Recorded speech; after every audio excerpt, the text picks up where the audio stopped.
So, Flying Cup, a lot of people who have practiced have been saying it's a very rock, paper, scissors cup.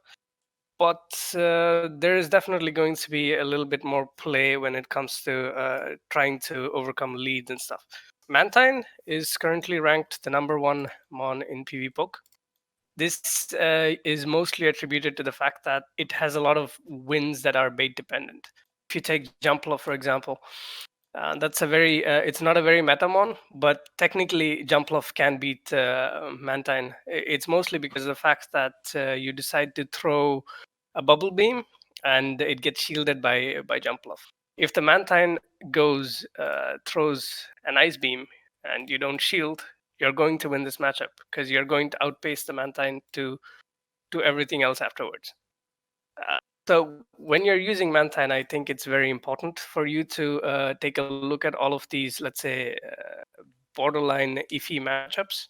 Mantine's matchups, as you can see, is really good in the meta. This is mostly again attributed to the fact that you bubble beam bait and then you throw the ice beam after. Something that I want to point out is the Skarmory matchup. Here is that, let's say, a Steel Wing Skarmory can lose to a Mantine, but an Air/Skarmory can pick up the win in the zero shield scenario. So this is something that you will probably need to take a really good look at. Is whether when you see a Skarmory against your Mantine, you need to check for its moveset. If they don't shield, then you probably might have to make a switch. And if you go Bubble Beam, you're probably going to lose the single shield scenario also. An interesting thing to note in the cup is also to consider if you're going to use Mantine, you really need to consider and learn which matchups you are going to go straight Bubble Beam and still make the win. Yeah. If you go straight Bubble Beam on a Skarmory, you're going to lose. So you need to hit the Ice Beam, and I think this is very important. There are some matchups you can go straight Bubble Beam, and you don't need to go Ice Beam. So this is something that you need to pay a lot of attention to. At least that's what I've tried to figure out. If you go straight Bubble Beam, you lose the one shield against a Skarmory, and if you go straight Bubble Beam, you're going to win 2 shields. As the meta stands right now, it's very important for you guys to maintain your switch advantage. Whatever happens, please don't give up switch, because in more cases than not, that's going to be the end of the game. Hank, do you have any thoughts on Mantine? Yeah, so this is like typical for Mantine in most cases where you play it. It's heavily dependent on getting in some matchups on getting those bubble beam baits.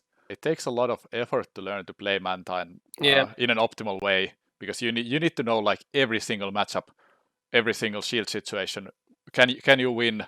Like, do you need the bubble beam bait to win? Can you win with straight ice beam? Can you win with straight bubble beam, etc. Yeah. But I think what makes Mantine stand out especially well in Flying Cup is the fact that Aerodactyl is like the big boogeyman, and Mantine beats it with the straight bubble beam.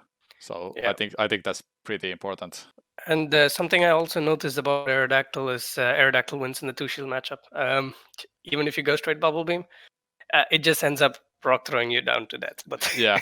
there's nothing you can do about that. Another thing about Mantine is, let's say it's matchup with Altaria. It's still very iffy. It comes down to, let's say, you can go straight Ice Beam, but it's going to come down to CMP, because let's say a bad IV Mantine can win CMP over an okay Altaria, but a good IV Mantine will lose CMP. Or considering how the game is right now, it's probably going to sneak in a Dragon Breath at some point, and you will still lose the one shield scenario. But this is also another one of those matchups that you can go straight Ice Beam and win both 1 and 2 shields. What you need to be careful, and especially this is very important, mostly because of the fact that if you go Bubble Beam and if they don't shield, you lose. There is no coming back from that. So that's as Hank said. You really need to understand Mantine. You need to know, okay, should I bait? Do I really have to bait? And if I fail, what's the repercussions of doing this? Because if you fail, it's probably you lose the winning matchup that you had. And I think it's somewhat similar with Drifblim also. Not So you go Bubble Beam, you'll probably lose the 1 and 2 shields and all even shields. But I think you go straight Ice Beam, you win all even shield scenarios. Sometimes it's not worth to bait. That's the main takeaway from Mantine. I would really put in a lot of effort into looking at this. And I think there is an IV-based matchup for Mantine. I think it's Articuno. So a really good IV Mantine can beat down an Articuno straight Bubble Beam, from what I remember. Or I'm totally wrong. All right, so guys, any questions regarding Mantine? But Sorry?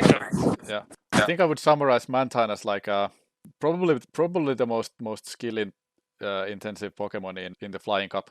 Yeah, it's And very like difficult. if you want to play like real simple games and not have to think too much, then probably not the best Pokemon to run. Yeah. You will have to do some studying for it. Yep, definitely. Anybody else? Any input? Mantine got bulk plus movesets. Yeah, that's for sure. It is a pretty bulky Pokemon, and with that bulk coming along with the Bubble Beam, that's exactly what Hank means by why it's so difficult to play, and it's also very good in the sense that if you win a matchup, you probably do. You mean high stat product? Yes, exactly. It's a good stat product. That's what you need.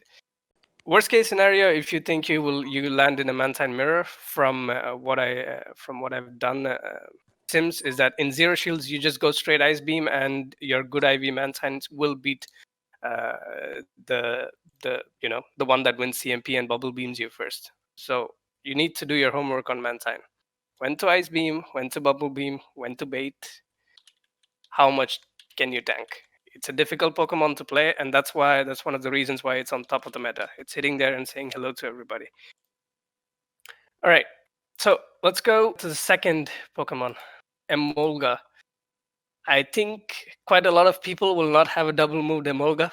Not even maybe in extremely rare cases they're going to have a good PvP IV Emolga. But I think the Emolga is top of the meta, mostly because of the fact that it beats what's top of the meta. That's going to be your Articunos, Articunos, Mantines, Skarmories, and Gyarados, and Togekiss. Skip Emolga. Well, don't. Well, I don't have one either. But yeah, it's. I understand what you mean. Yeah, Emolga is it's gonna be pretty tough because it was so rare in the event. The good news is that you can walk it if you have a one you could power up. You can walk it for one candy per kilometer, which isn't too bad. So if you get a lot of walking or drifting or other means, you might get Yeah. get a bunch of candy for free. Well, not for But free, it's but relatively easily. yeah. But it's really squishy. Like we talk about something like Mantine, it's like a tank. Okay, Yeah. throw stuff at me. Emolga is more like, please don't do anything to me. Yeah. Either ways, considering that not a lot of people have Emolga, I'm not gonna touch up a lot on it. But the only thing I can say is that let's say for you have an Emolga and you have a 3 Thundershock lead, you can definitely go straight discharge and beat an Altaria in the 2 shield scenario. That's so. For example, you switch in your Emolga and your opponent is late to switch. You have 3 Thundershocks, you will win. So that's the magic number if you ever are running Emolga. Yeah, I think I would group Zapdos and Emolga together because they do play similarly in a lot of matchups. Yeah, And, except that Zapdos beats Emolga, I think. Yeah, but I think the common thing they have is that what beats them is mainly just like Aerodactyl and Altaria if you are quick on the counter switch. And Gligar. Yeah, but Gligar isn't. I'm pretty sure I checked it or a friend of mine did, but so it's not that reliable for Gligar, which is kind of hilarious that it's a ground type and somehow it's not beating those electric types in like a convincing manner. Yeah, mostly because it takes neutral, I guess, unfortunately. Yeah, from the flying attacks, it will still resist the electric because it has a double, like ground is double resisting electric, so it's single resistance to electric in total. And I think the chat is already starting to talk about Aerodactyl, so it would be unfair to them if we don't start about Aerodactyl. Yeah, well, yes. As Kevin said, Aerodactyl does have a breakpoint against an Altaria. Here's the deal. You have an attack weighted, an Aerodactyl with higher attack. Basically, this is a very good IV Altaria going up against an Aerodactyl. The Altaria wins in the one shield scenario. But there is a way, for example, you don't throw, and in case the Altaria does not have the bulk point, you will win. It doesn't matter what the Altaria does, you will win. But if there is a good IV Altaria, you lose. So yes, Aerodactyl is this big badass in the sky, but yeah, it's still iffy matchups everywhere. And another thing is that, let's say, for example, the opponent has a bad lead. He swaps in an Aerodactyl. You throw your Altaria at it. Probably you're still going to lose because they can double shield and win back switch, and they will have 100 energy to throw at your next flying Pokemon. And in most cases, you will probably have to shield one of those, and they will win back the shield. So that's something you really need to be careful about when you're playing against an Aerodactyl. Throwing an Altaria at an Aerodactyl. One of the reasons why Skarmory is pretty popular with Steelwing is that it's one of those mons that can convincingly beat the Aerodactyl without relying a lot on shields. I have seen people running Skarmory with Air Slash, but the Air Slash matchup with Aerodactyl is it's pretty difficult. Gligar here is counter for let's say Aerodactyl, but I think that's mostly, it's very, very close. If you switch in your Gligar into an Aerodactyl, you might lose. So Aerodactyl does not exactly have a lot of solid counters. In the 2 shield scenario, 2 versus 1 shield scenario, it can beat pretty much quite a lot of the meta. 95.7% win rate. So you probably have like Skarmory to deal with it. Yeah, so so this really outlines the importance of the Steelwing Skarmory. Exactly. And why we will see a lot of it. Yeah, there's nothing else you can do against an Aerodactyl. Like if you don't have Steelwing Skarmory and they switch in an Aerodactyl, you might as well say, oh shit. Yeah. So yeah, it's Steelwing Skarmory is going to be definitely a staple. It should be a staple in every lineup, I think. That's one Pokemon you can already say, okay, they're going to have this. Yeah, you will see a lot of that. I'm just gonna put it back to 1 shield so that we can make a little bit more comparison. Do Aerodactyl's IVs matter? Kind of. But I think the only thing that's going to matter is the Altaria and Drifblim matchup. Drifblim can beat a very good IV Aerodactyl, basically double debuffing you and then getting 3 HP left and killing you. But yeah, so that said, Aerodactyl is pretty rare to come by. And, having a high IV Aerodactyl is also going to be pretty difficult. Any comments on Aerodactyl? Or anything you guys need to know more about Aerodactyl? Let's run Bite on Aerodactyl. Why? I was actually considering Lugia for a bit because I have this from Sinister Cup with Sky Attack and Hydropump, and hope nobody shields the Hydropump. Right. So Superposing asked in the stream chat about stealing Dragonite. But, no. Regrettably, that's not good enough. If you have it with great IVs, you can reach the Dragon Claw against and force shield advantage, I guess. But no, don't. No, try not it. even with good IVs. You can, you can yeah, force like a shield advantage. If you don't have if you don't have good IVs, you don't even force the shield. So it just dies as soon as it gets to the Dragon Claw. Yeah. If you have worse IVs, so I would not recommend trying that. Well, if you can, please try and clip it for us. Yeah, obviously, if you do well with it, that would be interesting to see. Yeah. Is a bad PvP IV Emolga better than no Emolga? Well, I'm just gonna test that. Let's say a default IV Emolga has an 88.6% win rate. If you have a good one, let's say rank 1, it has a 92% win rate. I think I think it picks up, let's say, the Togekiss matchup and also the Articuno Shadow matchup, from what I remember. I'm not exactly sure, but if I was a Togekiss player and if I'm going to play against an Emolga, I'm going to double shield and charm you down. There is no reason why I'm going to go down as a Togekiss against an Emolga, if that works. But yeah, Future Sight over Hydro on Lugia. No man, HYDROPUMP forever. Sinister Cup. Yeah. I don't think there's any reason to ever run Future Sight on Lugia. Even in this cup, there's Skarmory, Yeah, against you which can HYDROPUMP you it. would want that coverage. So, But I think Lugia could be used as a good closer, to be honest. It has the nuke moves and it's also pretty bulky. Can take some yeah, damage. that is true.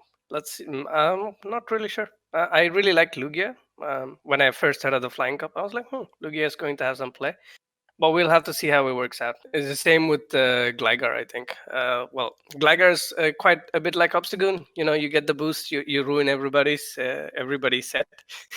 Oh yeah, You don't get that's true. If you want to throw the dice, run Gligar and just get the boosts. like you can still play it out against a Skarmory with Steel Wing. I think in the two shield scenario, if the Skarmory is very good IV, the Skarmory ends up with like 2 HP remaining. I think. There you go.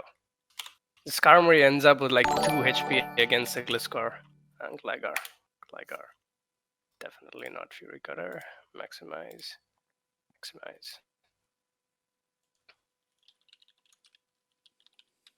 /no Steel Wing. Yep, there. 8 HP. And let's say you get the boost here. I think you'll win. Yeah. So yeah, well, it's all about your luck. You want to run your you like to gamble. Gligar is the Pokemon for you. And if you get Gligar against a Skarmory, definitely play it out because you get 4 chances of a boost. I will, if I get Gligar on a Skarmory, I will double shield it for sure. Whatever happens. Yeah, Double shield, go for legit. the boost. Yeah. Yeah. So I was checking that since people asked about the Emolga with bad IVs. I was checking that, and it seems that if you have a low enough rank, Emolga actually, even with energy advantage, it won't reach the second discharge against Aerodactyl, losing the one shield with energy advantage. So that's at least something that you sacrifice if you run like a really bad rank. So you won't have many Emolgas, and you can check them, put them into the PvPoke matrix, and see if you sacrifice something. And the thing with Emolga, I think, is mostly that people are going to refrain from running it a lot because I think there's going to be a lot of Altarias flying around. Altaria's Aerodactyls are going to be like in every team. I wouldn't even be surprised if it's going to be 100 matches where I'm going to see Altaria, Aerodactyl, and Skarmory. Right. Yeah. There's also the fact that most people are probably going to just run whatever they have and maybe make the Aerodactyl. But like, are people gonna make all 3 new Pokemon for one night? Most probably not. Yeah. I still have to check if I have an Aerodactyl. And coming back to the question about Gligar, yes, ideally you need return because there are some matchups where you need the Night Slash bait and return to kill. I don't remember on the back of my head, but yes, there are some matchups with Gligar that you need to bait with a Night Slash and kill with return. So ideally, you would need to have a purified one. All right, okay, next Pokemon. Let's go to Skarmory. All right. Skarmory with Steel Wing. Something that I thought I would never actually use on a Skarmory. Steel Wing. Why is Skarmory in the meta for Aerodactyl? That's probably the only reason why it's there in meta. Aerodactyl and Togekiss. Skarmory needs Steel Wing for Aerodactyl and Togekiss. If you don't have Steel Wing, yes, you're still going to beat a Togekiss, but it's going to be a long, drawn-out fight.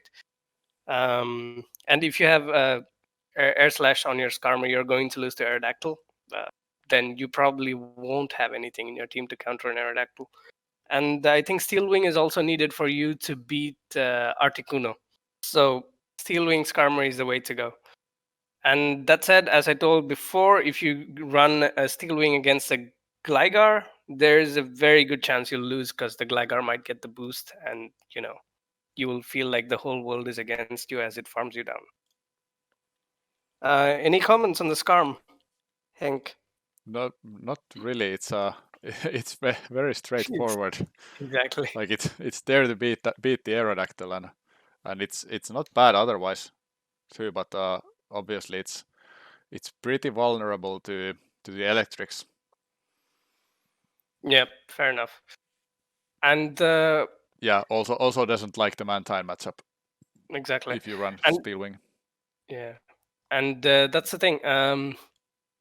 If you, what do you call that? If you run a Steel Wing, yeah, you're going to have a more difficult time against a Mantine. But if you know when to shield what, I think it's going to be fairly straightforward. I would against a Mantine, I would never shield the first one and then see what happens, because the Ice Beam is not going to KO you. What's going to kill you is that you shield a Bubble Beam and you regret it for the rest of your game. So yes, again, Mantine against Skarmory, learn your matchups. Don't shield the first one. That's what I would advise.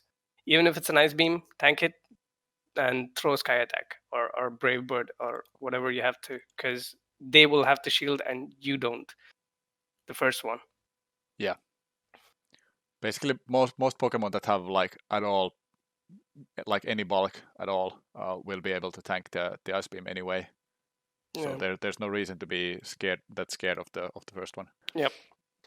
And yeah, actually, yeah, that's all there is to it about Skarmory. It's a very straightforward mon. You guys will know most of its other matchups because you do play GBL. It beats Altaria. It's going to beat Drifblim, and the only things that are probably new that you might have to look for is all the matches that it loses, which is Emolga. If we see an Emolga, well, bad luck for you, but that's probably the only thing that's going to worry. And I'm not sure if people are going to invest, on a Shadow Zapdos or a Zapdos with, just for one night of playing, because mostly Zapdos is very squishy.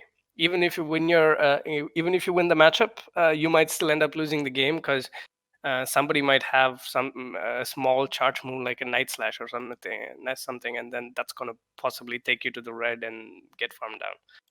Yeah. There's some like 2 questions in my stream chat. So Steel Wing PIDGEOT, no, loses to Aerodactyl, not worth it. Yeah. And things that beat Zapdos, mostly Aerodactyl. Yeah. And like Super Poisoning said, Gligar.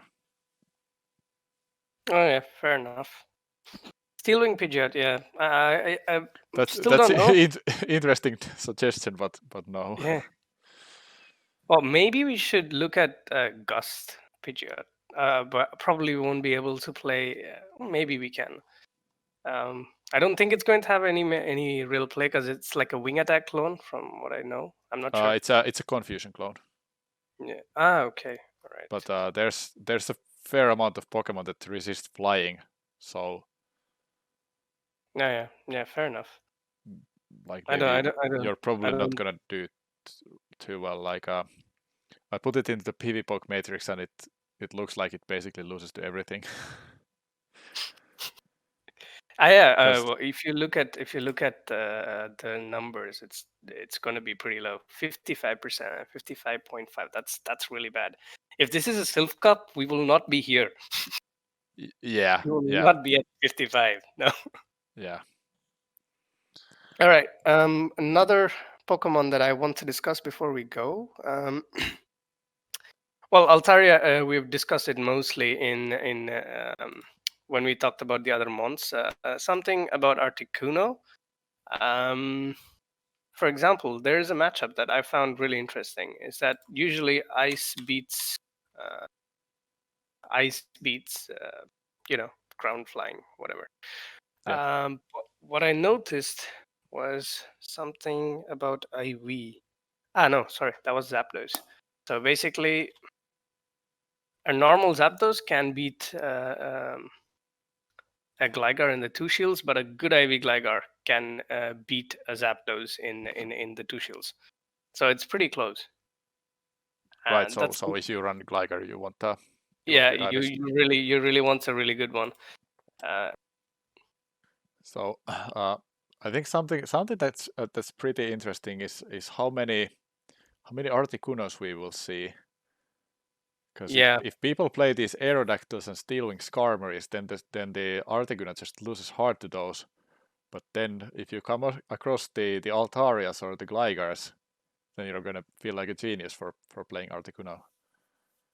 yeah, So fair enough. there's kind of like this interesting which way the meta shifts. I think the meta is going to be huge on Skarmory. Yeah, I think so as well.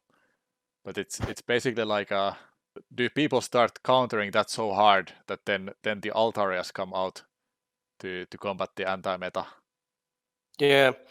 So basically, I think if we start playing Mantine early and if you study the matchups enough, I think we can pull ahead. Yeah, that's I agree with that definitely.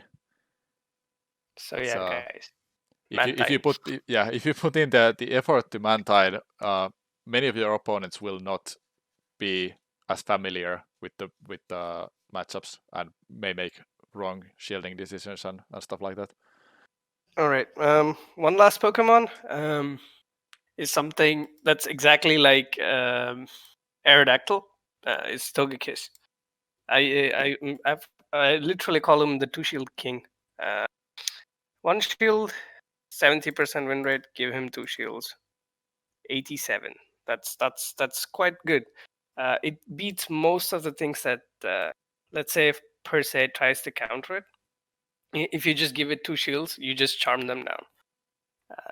See, for Crobat should be able to beat a Togekiss, it dies. Golbat is supposed to beat a Togekiss, it dies in the two shields. Charizard, two shields, it still loses. So again, could be a very useful safe swap, and that's exactly why you need Skarmory with Steelwing, just to make sure that a Togekiss safe swap does not destroy your team. Man, Skarmory is so going to be everywhere. I think it's time to power up my rank 1 and lose CMP and cry over it.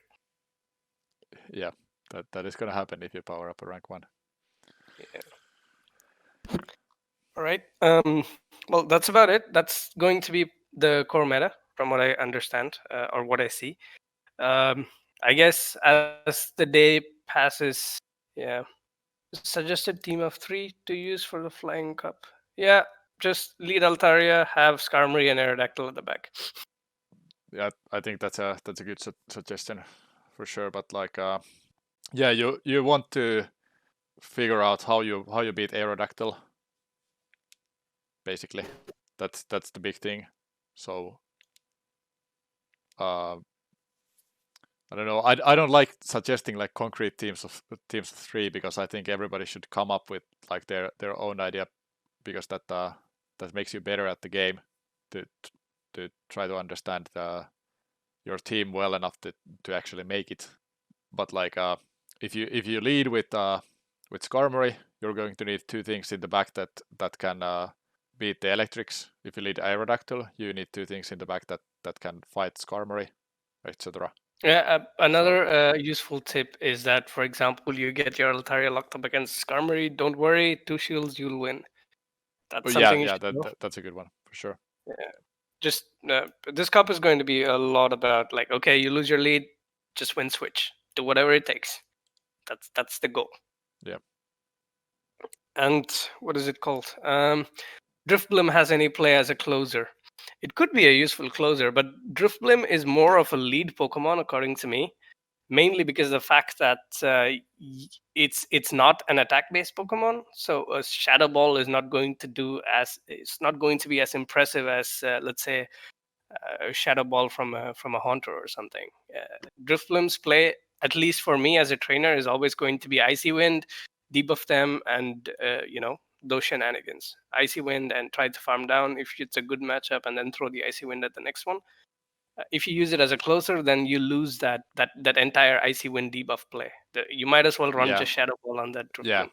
Yeah, you get the most value out of Icy Wind users by running them in the lead or like in the mid game. Like you want to land as many debuffs on the opponent as possible to maximize the effect. And like you said, Drifblim really, it lacks that punch to KO things with one Shadow Ball. So it's actually like it kind of needs to get that hex damage in, or like have Pokemon that have been weakened by something else, or not be the last Pokemon so it can leave something in farm down range, for example. Because often if it's the last Pokemon and you throw a Shadow Ball, it just will not KO and then the opponent kills you. Yeah. It would be better as your lead or your say switch, I think. Yeah, both of those roles are something where having Icy Wind is like very useful. Honchkrow as a closer, yeah. But Honchkrow is super glassy, yeah. Yeah, but Honchkrow does have that KO power. Fire power, yeah. Especially with like a neutral Brave Bird from Honchkrow is close to KO, and like most Pokemon get so much damage. We could also see plays like leading Honchkrow, Brave Bird, and swap out. Yeah, for sure. Yeah, well, Honchkrow will definitely need a shield, probably 3 shields. It's really shield dependent, but yeah. All right, I'm gonna send you guys one of these. Basically, these are all my let's say my cheat sheet for all meta Flying Cup counts for if you're interested on the Flying Cup. Will you share those on Twitter as well, or is just we're going to share it on Twitter. I'm gonna share it here, and I'm gonna put it on our YouTube also. That's about it. Also, don't forget to follow Hank. He's really good. I've seen quite a lot of his streams, and it's really helped me put out some wins. He's also in love with Obstagoon, so you can deal with that. That's also okay. Yeah. So if we are wrapping up, I guess I will transfer the stream back to playing the rest of my GBL sets. All right. Cheers, man. Yeah. Thanks for joining. Thanks. See you next podcast. Bye-bye.